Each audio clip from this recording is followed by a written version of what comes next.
지난주에 우리가 살펴봤던 그 본문과 오늘 본문은 산 위에서의 영광과 산 아래에서의 문제를 극명하게 대조해서 보여줍니다. 산 위에서 예수님은 영광스러운 모습으로 변화되셨습니다.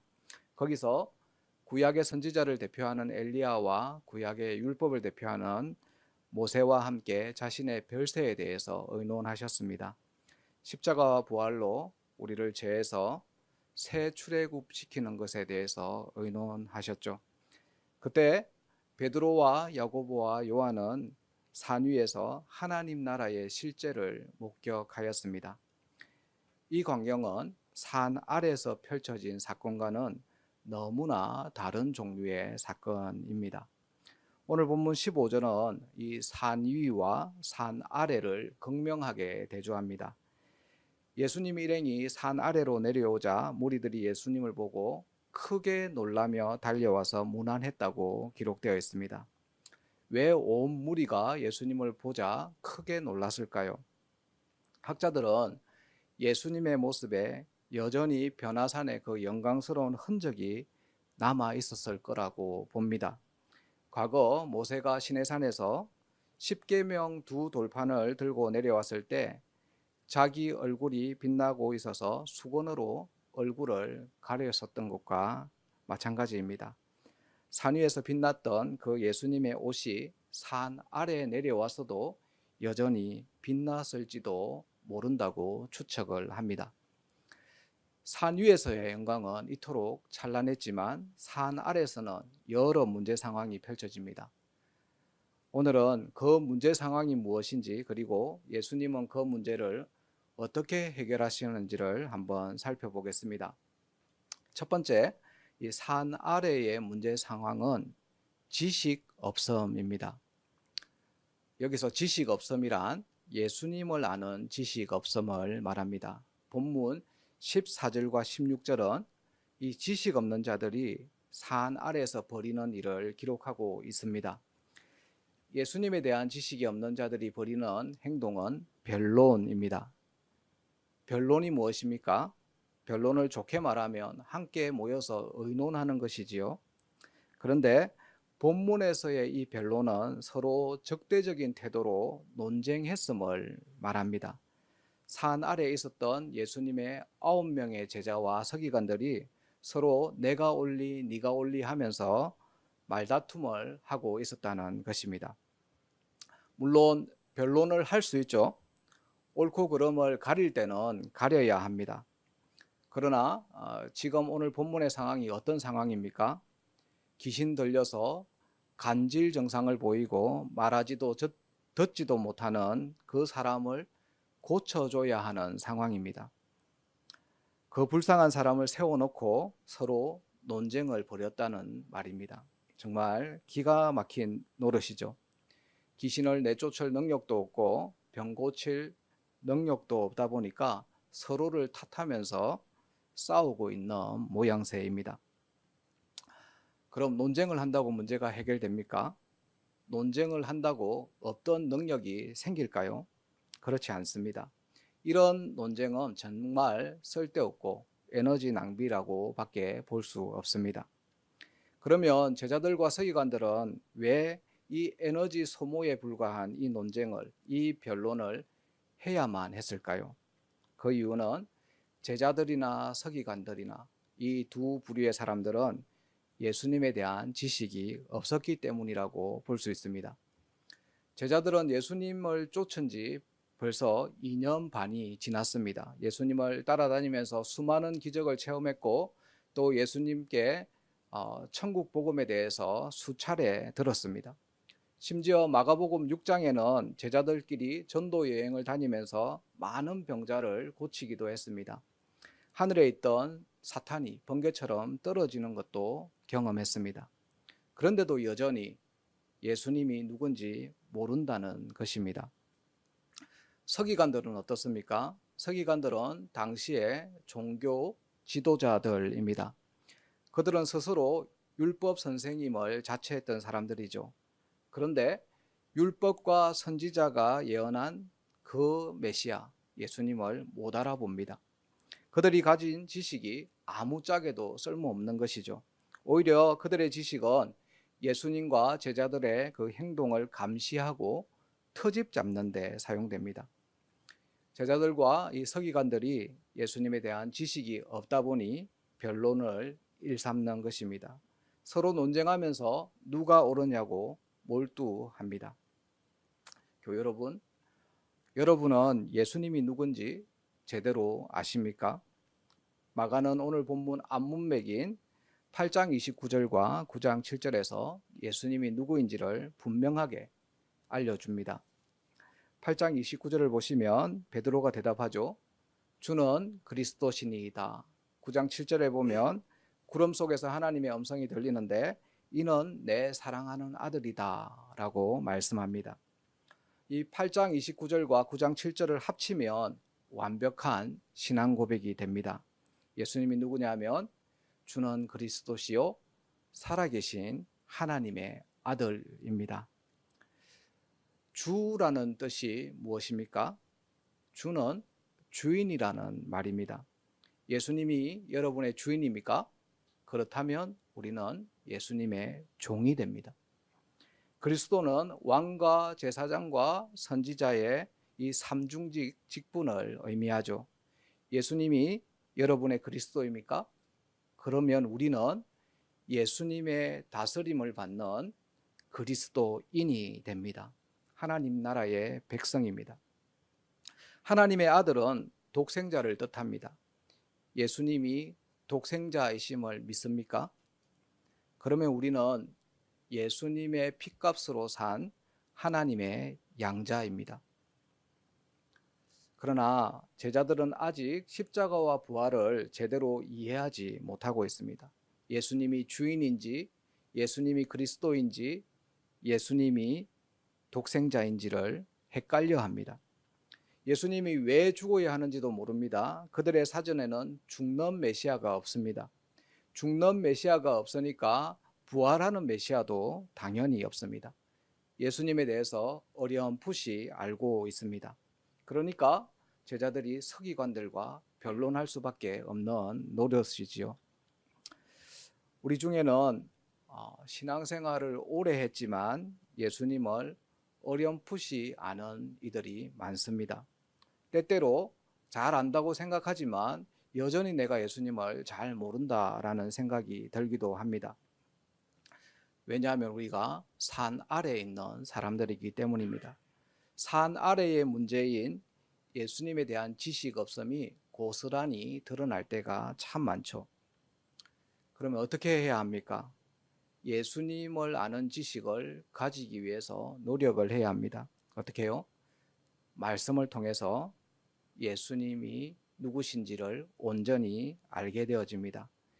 예수님에 대해서 온전히 알 때, 예수님을 진짜 알 때 우리는 쓸데없는 변론을 하지 않게 됩니다. 예수님을 온전히 알아서 소모적인 변론을 점점 줄여가시는 우리 모두가 되면 참 좋겠습니다. 둘째, 산 아래의 문제 상황은 믿음 없음입니다. 예수님이 제자들과 서기관들에게 왜 변론하느냐 물으시자 한 아이의 아버지가 낳습니다. 예수님이 산 위에 계시는 동안에 산 아래에서 있었던 일을 상세하게 설명하죠. 그가 설명하길 문제의 시작이 자기 아들 때문이라고 말합니다. 그 내용이 본문 17절과 18절에 나옵니다. 거기에 보면 이 아들의 정상은 말 못하는 귀신이 들렸다라고 합니다. 귀신이 그를 한번 잡으면 그를 내던지고 입에 거품을 물게 하고 이를 갈게 합니다. 이 정상은 간질 정상과 유사하죠. 그러면서 자꾸 몸이 쇠약해져서 말라 비틀어진다고 기록되어 있습니다. 그러나 이게 단순히 신경정신과적인 그런 문제가 아닙니다. 예수님이 이 병을 고치는 과정에서 귀신에게 명령하시자 귀신이 떠난 걸로 봐서 이 병의 원인은 영적인 문제도 포함되어 있음을 알 수 있습니다. 하여튼 귀신 들린 아들의 이 아버지가 예수님의 제자들에게 아들을 고쳐달라고 요청했습니다. 아버지가 생각하기에 예수님의 제자라면 예수님과 똑같은 능력을 가졌을 거라고 생각했던 모양이죠. 그러나 제자들은 그 아들의 병을 고쳐주지 못했습니다. 이 사정을 들으신 예수님이 말씀하십니다. 그게 본문 19절입니다. 대답하여 이르시되 믿음이 없는 세대여. 믿음이 없는 세대라고 하죠. 여기서 믿음 없는 세대는 거기에 모인 모든 사람을 가리킵니다. 제자들도 예외가 아닙니다. 제자들의 믿음 없음이 폭로되는 순간입니다. 오늘 우리가 보고 있는 마가복음의 이 본문과 평행 구절을 이루는 마태복음에는 예수님이 제자들에게 이렇게 말합니다. 겨자씨 한 알만한 믿음만 있어도 충분하다고 이야기합니다. 누가복음의 평행 구절에는 믿음의 크고 작고가 문제가 아니라 믿음이 있느냐 없느냐가 핵심이라고 말합니다. 그러니까 지금 예수님의 이 말씀은 제자들에게 아직 믿음이 없다라고 말하는 것이죠. 제자들이 아예 믿음이 없다는 말로 들리기도 합니다. 하지만 이 말씀을 이상하게만 볼 일은 아닙니다.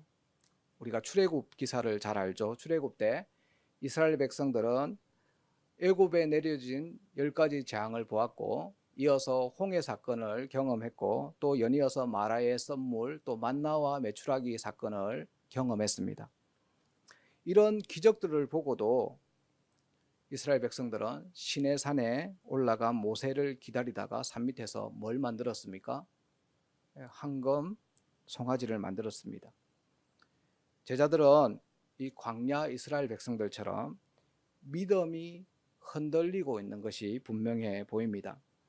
산 위에서 변화된 그 예수님의 모습을 본 베드로와 야고보와 요한 이들도 예수님에 대해서 잘 모르는데 산 아래 남아있던 9명의 제자들은 두말할 것도 없겠죠.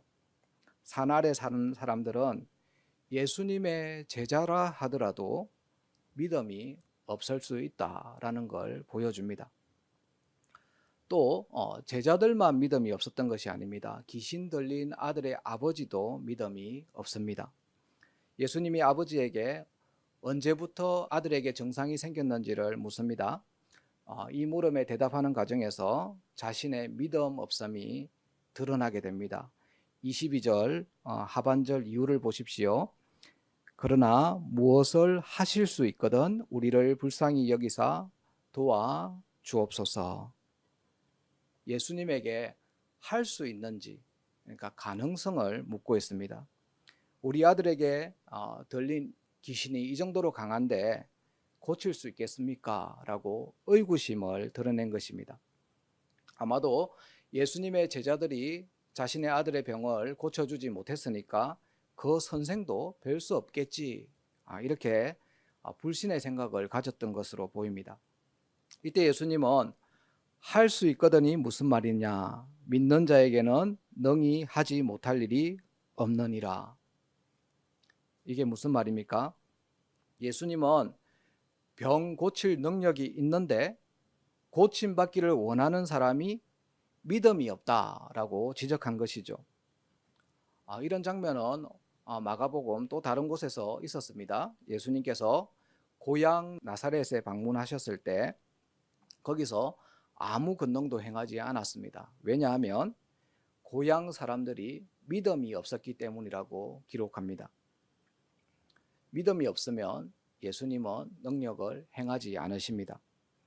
이 말을 반대로 하면 예수님을 전적으로 의지하고 신뢰하고 믿으면 예수님은 하시지 못할 일이 없다는 말도 됩니다. 믿음이 문제 상황을 이기게 합니다. 그러니까 이 귀신 들린 이 아이가 고침받지 못하는 것은 그 아버지에게 믿음이 없었기 때문입니다. 아이의 아버지는 예수님의 제자들이 믿음이 없어서 아들의 병을 고쳐주지 못했다고 생각했지만 예수님은 네가 믿음이 없어서 아들이 고침받지 못했다고 말합니다. 이에 아이의 아버지는 예수님의 말씀을 듣고 정신을 번쩍 차립니다. 그래서 나오는 고백이 24절입니다. 이렇게 고백하죠. 내가 믿나이다. 나의 믿음 없음을 도와주소서. 예수님이 이 고백을 수용하시자 상황이 완전히 반전됩니다. 이 믿음의 고백을 근거로 더러운 귀신을 내쫓으시고 다시는 그에게 들어가지 못하도록 명령을 내려주십니다. 교회 여러분, 오늘날 우리도 제자들과 이 아들의 아버지처럼 믿음 없는 모습을 보일 때가 참 많습니다. 하나님께 하나님 이게 정말 가능하겠습니까? 라고 의구심을 표현할 때가 참 많죠. 그러나 이 말씀을 기억하시기 바랍니다. 믿는 자에게는 능히 하지 못할 일이 없느니라. 믿음은 크고 작은 문제가 아니라 있고 없고의 문제입니다. 진짜 겨자씨만한 아주 작은 연약한 믿음이라도 주님께 구하는 자가 있으면 그에게 하나님께서 역사하시고 기적을 보여주실 것입니다. 셋째, 사날의 문제 상황은 기도 없음입니다. 우리가 지금까지 지식 없음, 믿음 없음에 대해서 살펴봤는데 이번에 기도 없음이 나옵니다. 이제 귀신 들린 아이는 집으로 돌아가고 예수님과 제자들도 집으로 돌아왔습니다. 집에서 제자들이 아까 있었던 상황을 복기해 봅니다. 왜 우리는 실패하고 예수님은 성공했을까?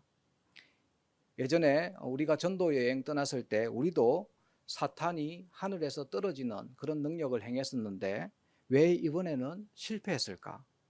아마도 심히 당황하고 또 궁금했을 것 같습니다. 그래서 예수님께 묻죠. 그 질문이 28절입니다. 우리는 어찌하여 능히 그 귀신을 쫓아내지 못하였나이까? 질문과 동시에 예수님의 답이 주어집니다. 29절입니다. 이러시되 기도 외에는 다른 것으로는 이런 종류가 나갈 수 없느니라. 예수님 말씀을 다시 해보십시오. 예수님은 기도가 부족하다고 말하지 않습니다. 기도가 없다고 지적합니다. 다시 좀 전의 상황으로 한번 돌아가 봅시다. 제자들은 이 귀신 들린 사람을 위해서, 귀신을 쫓아내기 위해서 안간힘을 썼겠죠. 그래서 소리 질렀을 겁니다. 더러운 귀신아 물러가라. 귀신에게 나가라 나가라 하면서 소리 질렀을 겁니다. 그런데 제자들은 기도할 생각은 못한 것 같습니다. 제자들이 뭘 착각한 것입니까? 능력과 기도를 지금 혼돈한 것입니다. 능력이 자기들 안에 장착되어 있다고 생각한 것이죠. 하지만 제자들 안에는 능력이 없습니다. 왜죠? 우리는 예수님의 능력을 우리가 소유하는 게 아니라 우리는 예수님의 능력을 빌리는 사람들이기 때문입니다. 기도로 매 순간 구독료를 지불하면 하나님께서 그 구독료를 받으시고 기도라는 구독료를 받으시고 우리에게 능력을 대여해 주십니다. 반드시 기억해야 합니다. 능력은 예수님께 있습니다. 나에게 능력이 있다고 오해하시면 곤란합니다. 제자들에게 그 능력이 필요하다면 기도를 통해서 예수님을 신뢰함을 표현해야 합니다. 기도가 없으면 설령 제자라고 할지라도 한계를 경험할 수밖에 없을 것입니다. 교회 여러분, 여기서 우리는 큰 교훈을 얻을 수 있습니다.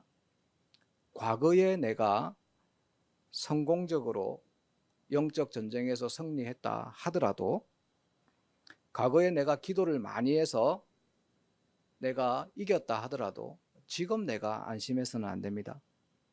매 순간 하나님을 의지해야 함을 우리가 발견할 수 있습니다. 그때 하나님께서 일하십니다. 그래서 성경은 우리에게 이렇게 권면하죠. 항상 기도하며 깨어 있으라. 쉬지 말고 기도하라. 왜 항상 기도하고 항상 쉬지 말고 기도해야 합니까? 오늘 본문은 기도가 없으면 아무리 제자라 할지라도 영적 무기력에 빠질 수밖에 없다고 경고하기 때문입니다. 지금은 연초입니다. 우리가 지난주에는 재직회를 했고 다음 주일에는 공동의회를 합니다. 새해 예산을 수립하고 또 각 부서별로 많은 사역을 계획합니다. 하지만 정작 해야 할 일, 기도하지 않으면 영적 무기력에 빠지게 될 것입니다. 아무리 사람이 많아도, 아무리 예산이 많아도, 아무리 좋은 프로그램이 있어도 기도가 없으면 그 자리에 하나님의 능력이 나타날 수 없습니다. 말씀의 결론을 맺겠습니다. 우리는 교회입니다. 우리는 천상의 교회에 소속된과 동시에 이 지상의 교회에도 소속된 자들입니다. 그래서 우리는 때로는 변화산 위에서 그 경험한 영광스러운 그 영광을 경험할 수도 있지만 대부분의 시간은 산 아래에서 살아가면서 문제 상황에 직면할 수밖에 없습니다. 그래서 산 아래에서 살다 보면 우리의 지식 없음, 그리고 우리의 믿음 없음, 우리의 기도 없음이 탄로가 납니다. 그래서 늘 실패를 경험할 수밖에 없는 존재입니다. 예수님에 대한 올바른 지식이 없어서 변론만 일삼고 있고, 믿음이 없어서 체험도 없고, 기도가 없어서 능력 없이 살아갑니다. 교회 여러분, 이 시간 자신의 상태를 한번 점검해 보면 좋겠습니다. 지금 나는 예수님에 대한 지식이 분명합니까? 교회 밖에선 겨자씨만한 믿음도 없지는 않으신가요? 여러 사역은 열심히 하면서 기도에 소홀하지는 않으십니까? 그럴 수 있죠. 그러나 그럴 땐 산 아래 살지만 산 위에서 그 보았던 주님의 영광을 떠올려 보시기 바랍니다. 산 위를 보면 예수님이 누구신지, 예수님이 진짜 믿을 만한 분이며 우리의 기도를 들어주시는 분이라는 것을 발견하게 될 것입니다. 우리 인생 곳곳에 복잡하고 어려운 문제가 도사리고 있습니다. 하지만 산 아래서도 예수님은 여전히 우리와 함께 하시고 어떤 문제도 다스려 주시고 치유하시는 분입니다. 예수님이 누구신지를 분명히 아는 지식, 흔들리지 않는 믿음, 기도의 능력을 붙들고 2025년도 한 해를 승리하시기를 바랍니다. 이 시간 우리 357장 찬양하고 기도하는 시간을 가지겠습니다.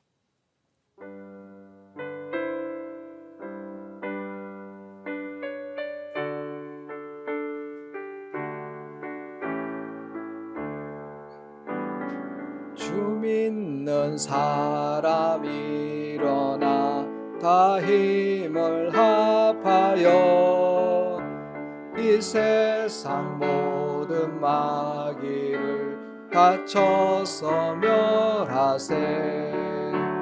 저 앞에 오는 적군을 다 싸워 이겨라. 주 예수 믿는 힘으로 온 세상 이기네. 믿음이 이기네. 믿음이 이기네. 주 예수를 믿음이 온 세상 이기네. 인류 마귀 괴율로 큰 죄에 빠지니 이를 띠고서 늘 기도 드리세. 참 믿고 의지하면서 겁 없이 나갈 때 주 예수 믿는 힘으로 온 세상 이기네. 믿음이 이기네. 믿음이 이기네. 주 예수를 믿음이 온 세상 이기네. 끝까지 이긴 자에게 흰 옷을 입히고 또 영생복을 주시니 참 기쁜 일일세. 이 어두운 세상 지나서 저 천성 가도록 주 예수 믿는 힘으로 온 세상 이기네. 믿음이 이기네. 믿음이 이기네. 주 예수를 믿음이 온 세상